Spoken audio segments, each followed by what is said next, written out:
Shut up. I just wanted to say hi to Shut up. Face the wall. Turn around. Turn around. What's the movement, sir? Give me your hand. Give me your hand. And you weren't really sparring, you were fighting. We were fighting all the time and just guys getting dropped all the time. And that was just the kind of gym that I was in. But this wasn't a real fight. He was pulling punches. He wasn't giving it his full effort. Joe Rogan reacts to the rumored arrest of Jake Paul over allegedly scripting boxing fights. Rogan stresses that no career milestone is worth putting one's life at risk. He warns that the dangers of boxing are real and should never be treated lightly, according to reports. Rogan believes Paul must reconsider his decisions before stepping into the ring again, as chasing fame or money through risky fights is not worth the potential consequences. Because then you can't think, you can't do things, you don't know what the fuck you're doing in life. It's like literally everything is the quality of your ability to think. Joe Rogan emphasized that boxing is extremely dangerous and continuing to fight recklessly could have severe consequences. He also warned that engaging in illegal or scripted activities could lead to legal action against the fighter.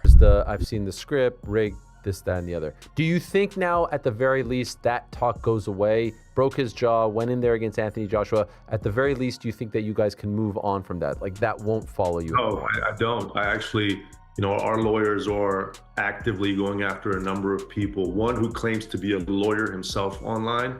I don't remember the name or the handle, but it was something that had like 200,000 likes.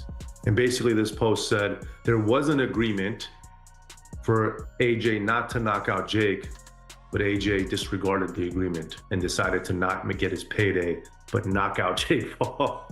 So it's pretty astonishing what people say. Your dear friend Lou DiBella, saw him put up a bunch of ridiculous things and even said, Nikisa, go ahead and sue me. But this wasn't a real fight. He was pulling punches. He wasn't giving it his full effort.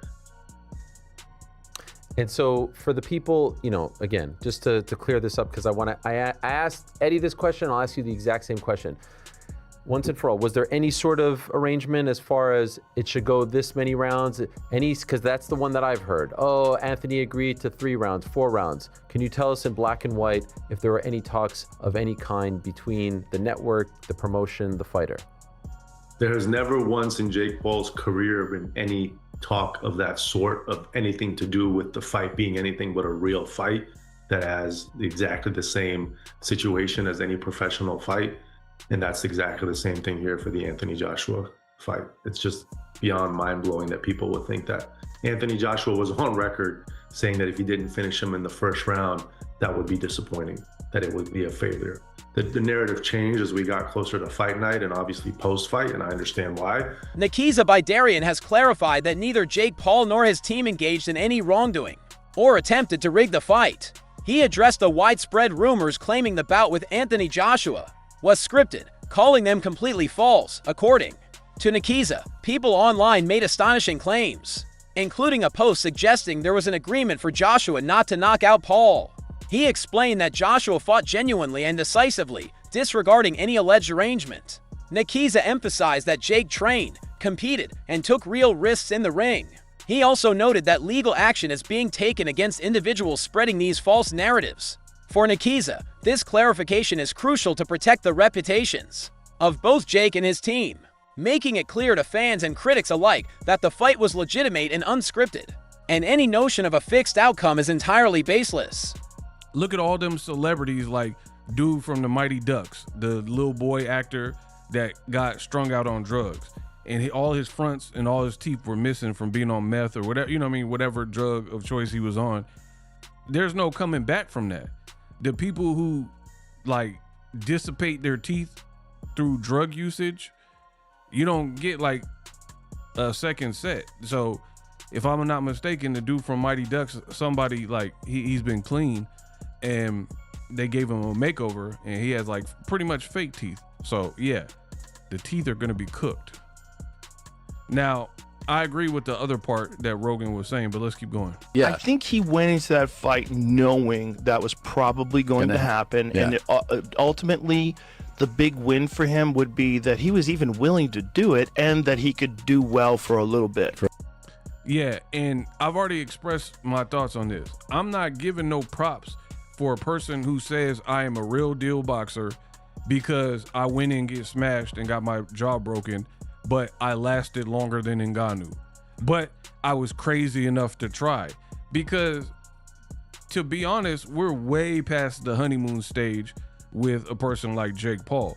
You've been in this for long enough to go through fight camps, dedicate your time, effort, energy, money, spar with people. You spar with some quality names because you have resources and money or whatever. So we're well past that, to the point where you just get credit for stepping in. You maybe got credit your first fight or whatever, first couple of fights, for coming from your background and, you know, stepping in and fighting, but we're well past that. You have a box rec. You were being ranked by sanctioning bodies in boxing. Joe Rogan has already warned Jake Paul not to do anything reckless like this again. He strongly cautioned him to reconsider taking high-risk boxing matches, emphasizing that no career milestone is worth risking one's life. Rogan stressed that the dangers of the ring are very real, and pursuing staged or dangerous fights for fame or money could have serious consequences. Safety and responsibility must come first for any fighter. He said before the fight, I'm going to break him down and then I'm going to knock him out. And that's exactly what he did.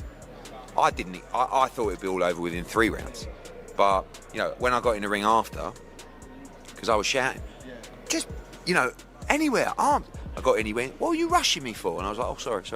So, but like, obviously he knows what he's doing, and actually now quite pleased that we got the rounds, to be honest. Yeah, I saw you said that. Really random, I was on Twitter and I saw Jake Paul's mum said she wants to get in the ring and punch you. She said she doesn't like the smug look on your face. She is promoting her book, so I'm not sure if she wants, you know. But did you see that? What did you think of that? No, I was very sad because I couldn't have been nicer and more respectful of Jake and what he's done. And I think Logan's amazing. I think he's an incredible athlete. And I shook Jake Paul's dad's hand in the ring, you know. And if I would have seen Mum, I would have said, all right. But I think over the years, we've obviously had our beef, and she probably don't like me anyway. And I am probably a little bit smug. I wasn't smug after the fight because I would have been more smug if it was all over in a round. Yeah. So, no, I give Jake respect. And, yeah. Sorry, Jake's mum doesn't like me, but if she can send me a free book. Eddie Hearn provided a thoughtful analysis of the Anthony Joshua versus Jake Paul fight, highlighting the careful planning behind each move in the ring. He explained that the bout progressed precisely according to strategy, with Joshua's team prioritizing patience and controlled aggression over reckless punches. The plan was to systematically challenge Jake Paul, exposing weaknesses and testing his stamina before delivering decisive strikes. Hearn emphasized that this methodical style reflects true professional boxing, where success relies on discipline, timing, and tactical execution rather than sheer power. Every phase of the fight was orchestrated to maintain control while gradually asserting dominance, demonstrating how strategic thinking often outweighs raw strength. According to Hearn, this approach not only secured the victory, but also showcased the art of boxing as a careful, intelligent contest where measured execution and calculated decisions define champions and separate seasoned fighters from novices. Own credibility, I've got to knock you out, but I've got to try and knock you out where I'm not hurting you as much as what I could if I unleashed. Yeah. And with the punch you said that he landed, it's not his best punch, his most powerful punch, right? Yep. And he's shattered his jaw in 2 places, right? So Anthony Joshua gets his 70 million, whatever it is. But I think he's sitting there thinking, thank God for that. Thank God. On a human level, I've come out, all right, I've sort of, not reputation, but I haven't hurt him as bad as what I could have. There should be an awful amount of people breathing a massive sigh of relief. Anybody that put that fight together, athletic commissions, like you said. It wasn't a fight. No, it wasn't at all. Like you said, it was a prize Yes. fight. It was an event. If Anthony damages him, he's got to live with that for the rest of his life. Absolutely. That's a lot of stress to deal with, you know what I mean? So I'm sure he's bleeding in the side of relief. The team that have put him in there, that have negotiated that for him, but the authorities that put that on and commissioned it as a proper boxing match, I've no doubt. Does that go on his... Yeah, it's a professional boxing match. Do you know what? If I was Anthony Joshua, I would be saying, I don't want that on my record. But for the credibility of them putting the fight on, they would have said to him, no, we've got to say this. It's been commissioned. It's going to be a proper fight. And Yeah, I found it. I love my boxing, but I just find the whole thing really, really unedifying. You said about get followers. You mentioned Tommy Fury. Tommy Fury is nowhere near his level of getting like a British title fight or whatever. Nowhere near. So it's basically he's like Beat Jake Paul. Well, oh yeah, sorry, yeah, beat Jake Paul. But so Yeah, but what I'm saying is that's 100. I stand by that, and I think Tommy would admit that. You know what I mean? To become a British champion, it's a very. Adam Catterall provided a forthright and candid assessment of the Anthony Joshua versus Jake Paul fight, emphasizing the significant imbalance modern boxing faces when popularity influences matchups. He argued that Jake Paul's rapid rise in the sport owes far more to his social media presence and celebrity status than to genuine technical skill or experience inside the ring, according to Catterall. Even while deliberately restraining his full strength, Anthony Joshua displayed remarkable control, timing, and precision, landing punches that caused real damage and highlighted the gulf in class between the fighters. This stark contrast sparked speculation that certain aspects of the fight may have been influenced by external pressures rather than purely sporting considerations.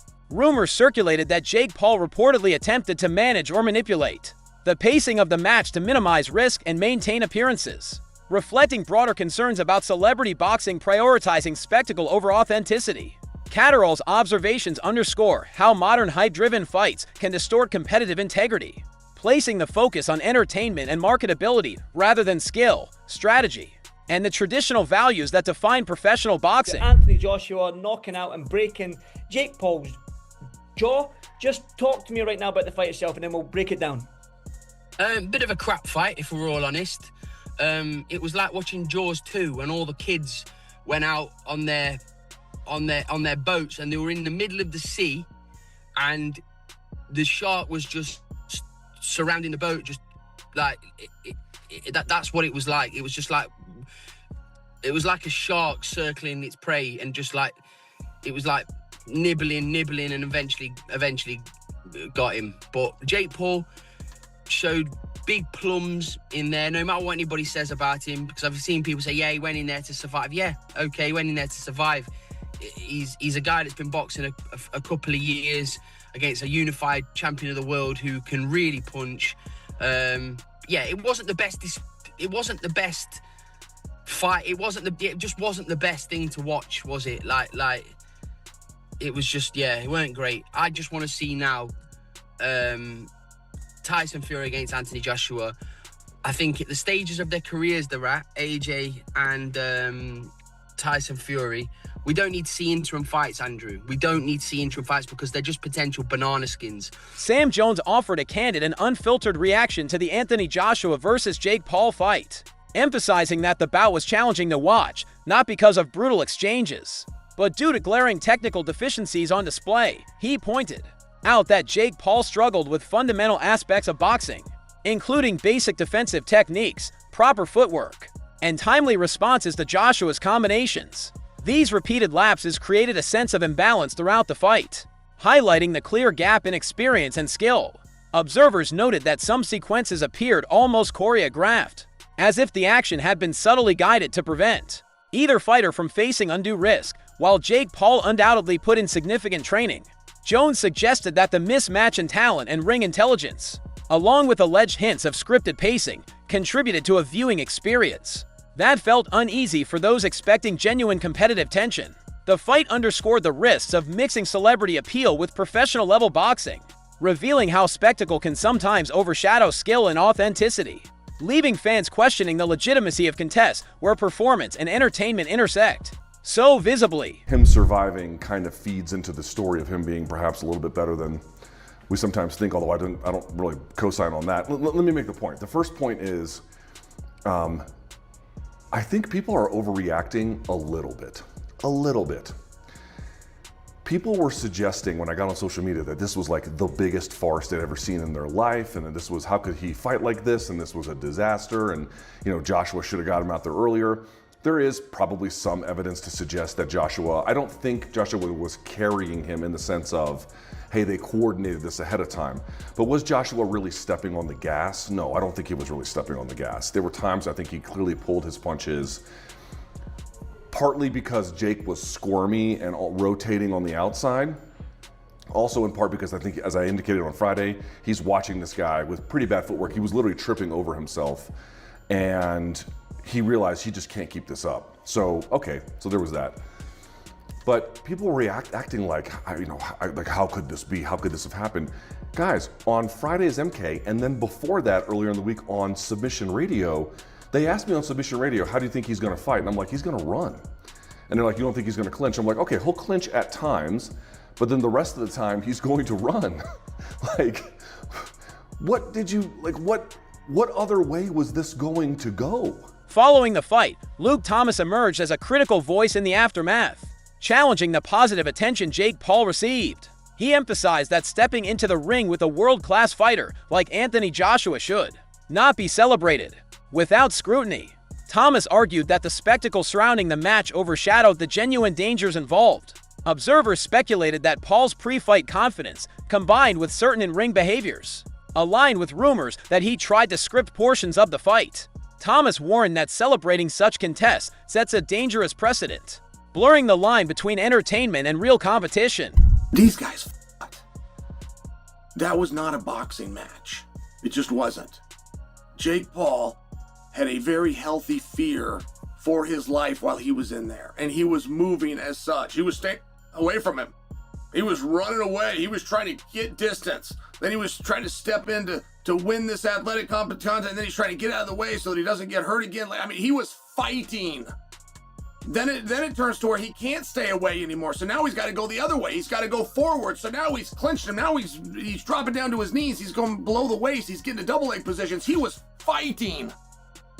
These guys were Jake was fighting for his survival, and you could so see it. You could see this animal who's been caged and is just trying to make it through, not even kill its prey, just make it through. And it was incredible. It was really incredible. So on the back end, some of the comments that I made or that I had heard were so confusing to me. It was a very good competition. I will tell you, it breaks my heart too that Anthony Joshua can't get him out of there in one round. Dave Portnoy had made a comment before the fight. He said, I like Jake. I wish well for Jake. Of course I'm taking Joshua. And then Portnoy made his point. And he said, because I believe in boxing. This isn't if I'm cheering for Jake or if I think that Joshua's more experienced or better. I believe in boxing. I believe boxing's real. If boxing is an actual sport, if it is an actual sweet science, then of course a guy that's done it 11 times cannot compete with the Olympic champion.